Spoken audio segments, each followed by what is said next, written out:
All right, let's settle down. Let's get this young man on here. He used to play professional ball in 1987. He played for the Rams, and he also would Patriots wanted to pick him up as well as the Giants. Remember that? And he talked about how he used to drive, and he got him saw it network marketing. He got in his car and started driving. He saw his potential future here, and he's talked about number one that nobody believed it when he's going to be on TV before he started playing for professional football. And he said you must believe in yourself. And he said, when I got started, I would drive one direction, 90 miles. I'll also get round trip to go to a meeting and take people with me because he saw himself as an RD.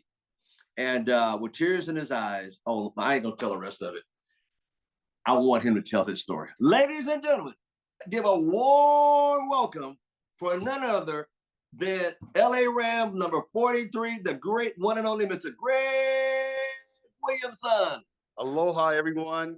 I'm in Kona, Hawaii, with my wife and my family, and so I just want you guys to see the ocean. This is outside of our condo here, and so you guys can see our view on how that looks.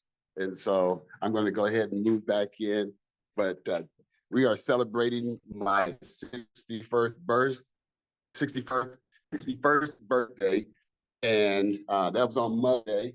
So I told my mother, hey, I was her best gift. And so, I turned 61, and I'm telling you, I'm so grateful. I don't hide my age because to me, every age is, a year of grace. And, and when, there are people that didn't make it to that age. And so I'm always super excited that, I can see another year and be able to fellowship and be excited and enjoy this time with you guys.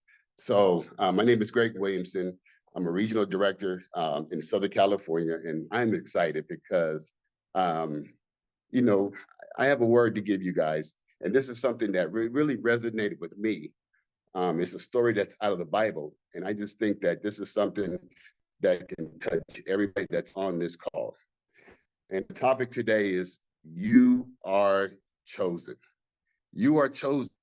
And so I'm going to say it's 6 o'clock in the morning here. So Rick Kubiak, I'm in the same time zone. I'm sitting here drinking some Kona coffee. And I want to let you know that you are chosen. I got that coffee, Mr. Thomas. So there's nothing new under the sun, ladies and gentlemen. Just like Mr. Thomas said yesterday, there's nothing new that's under the sun. Things that used to happen yesterday are happening today. Things used to happen back in the days is still happening today. And I'm going to show you how that is. And matter of fact, I'm going to show you through a story of one of the best books I love to read, and it's called the Bible. And Bible to me stands for basic instructions before leaving this earth. There you go. Mr. Thomas has his right there. And so this is a story that resonated with me, and it's a young man that resonated with me. And his story, I feel like it's my story.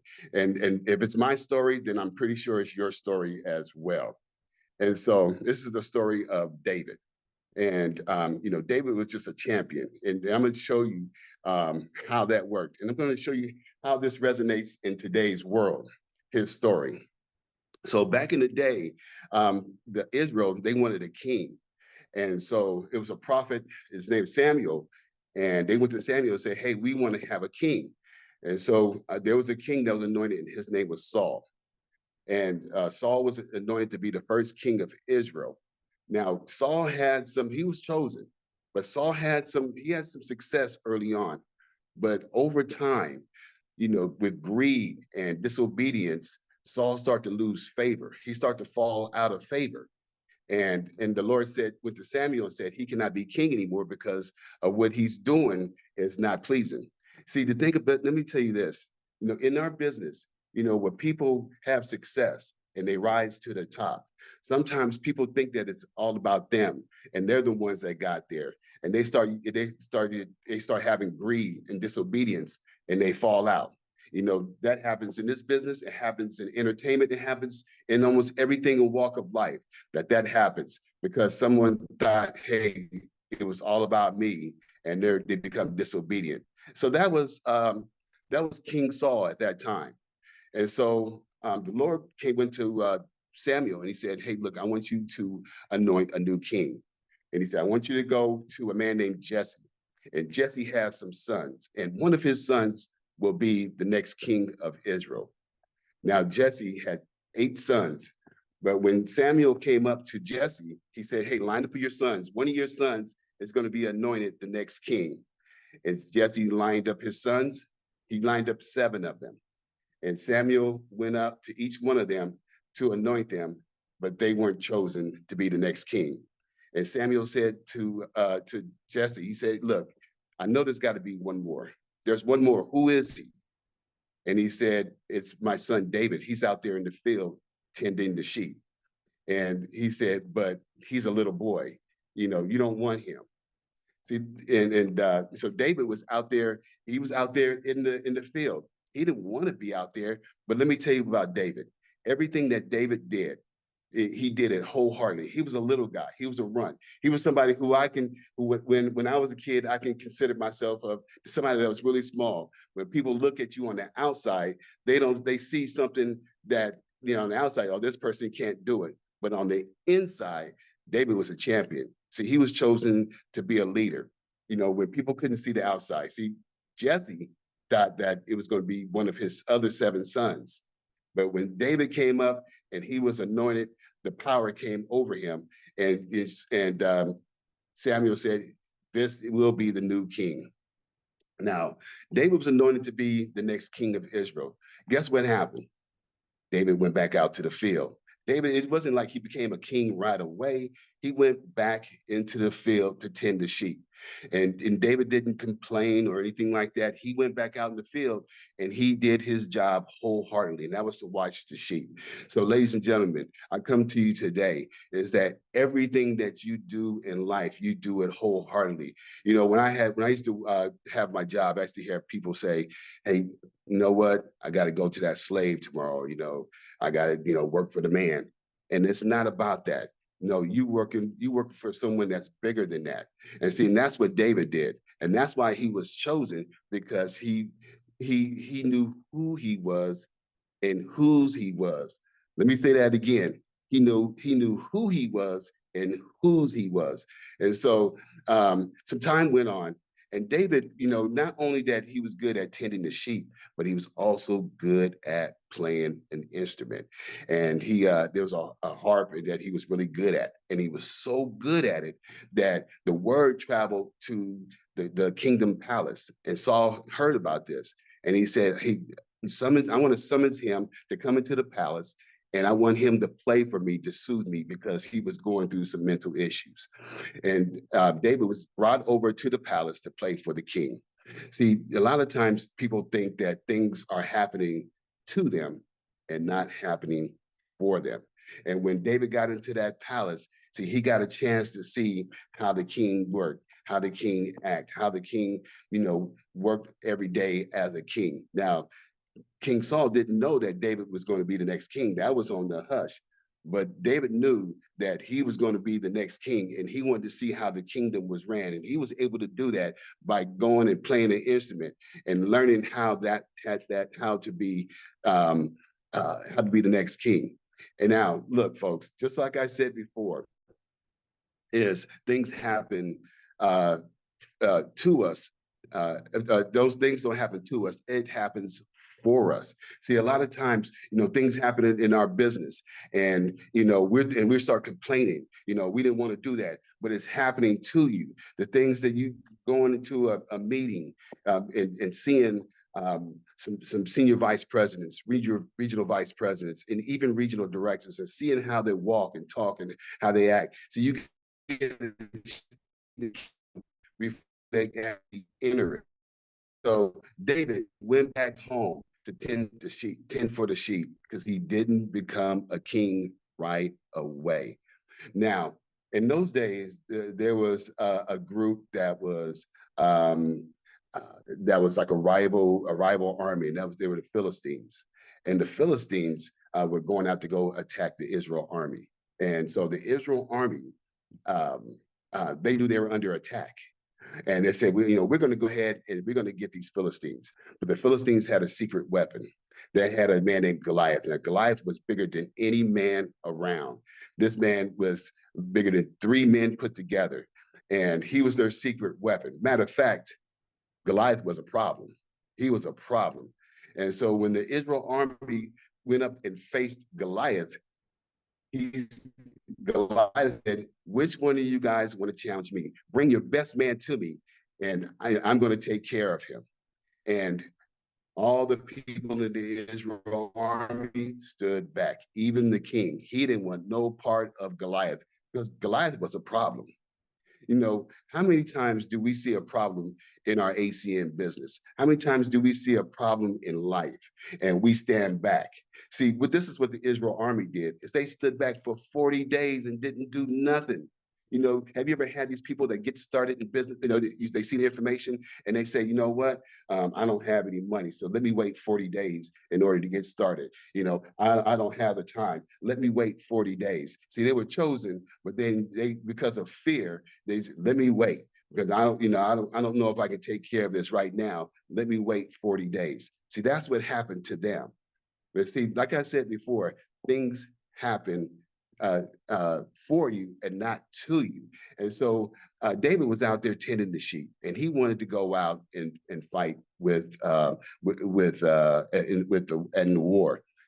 And Jesse sent all of his sons to go fight this war, but he made David stay out in the field. And David was furious because he felt like he was just as strong, he was just as courageous as his brothers, but his dad didn't see him like that.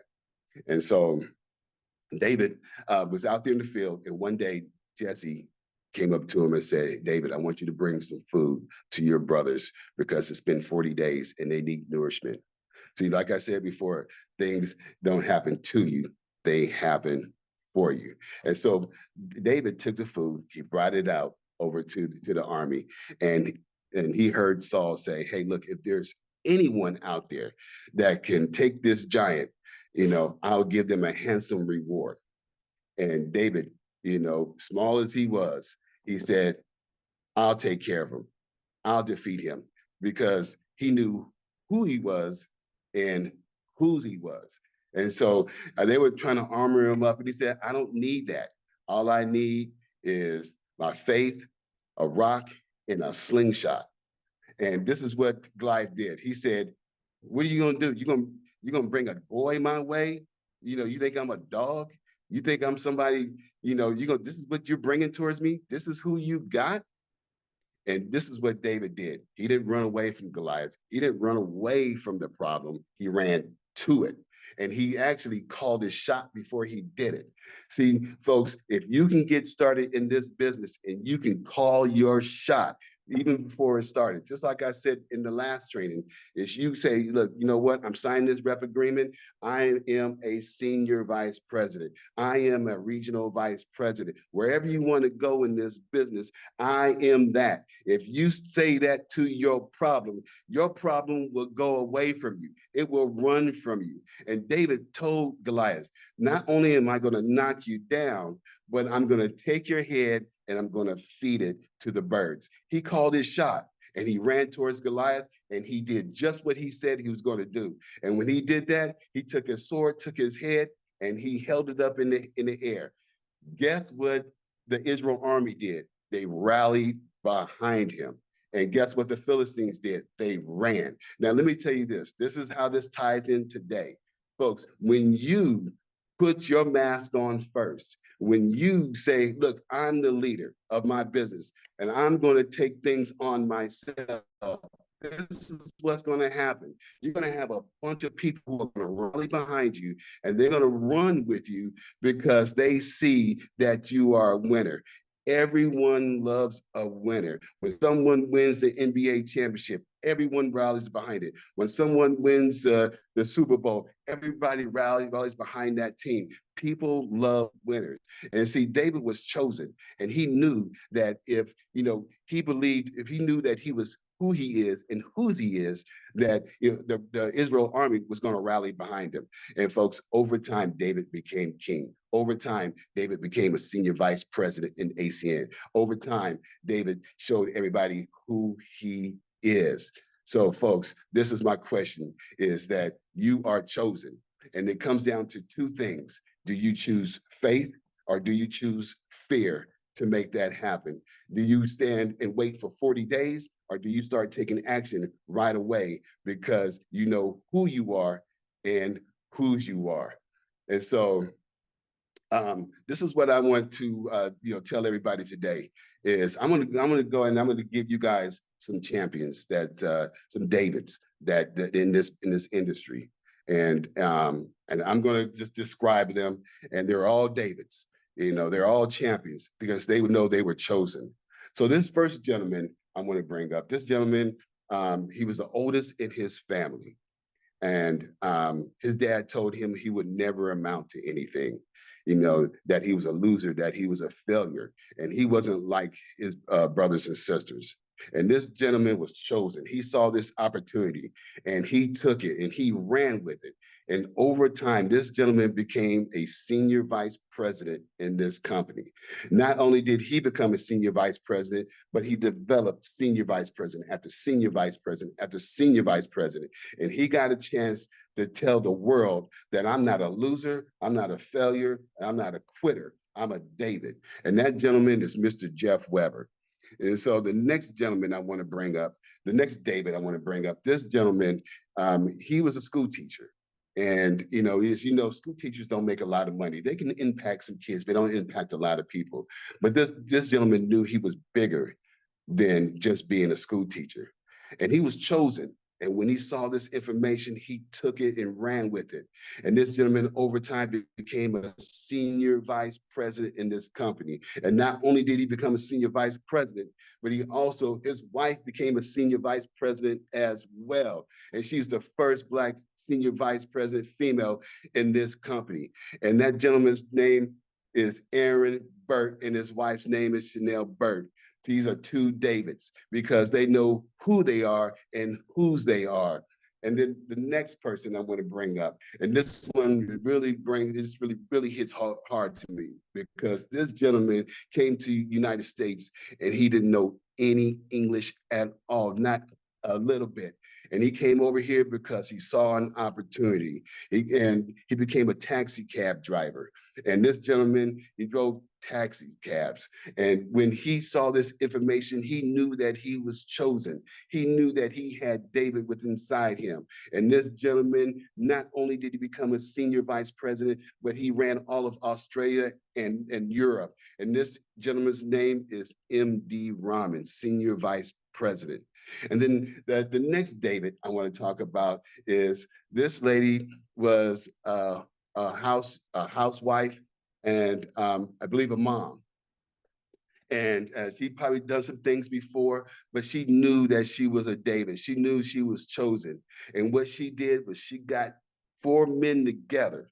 And she got them together and they came out with a way that you can get paid on something that you use every day. And that's your cell phone, that's your internet, that's your TV. And they turn those bills into income and have helped so many people along the way because she had David inside of her. And her name is Debbie Davis, Senior Vice President, who overrides just about everything in this company.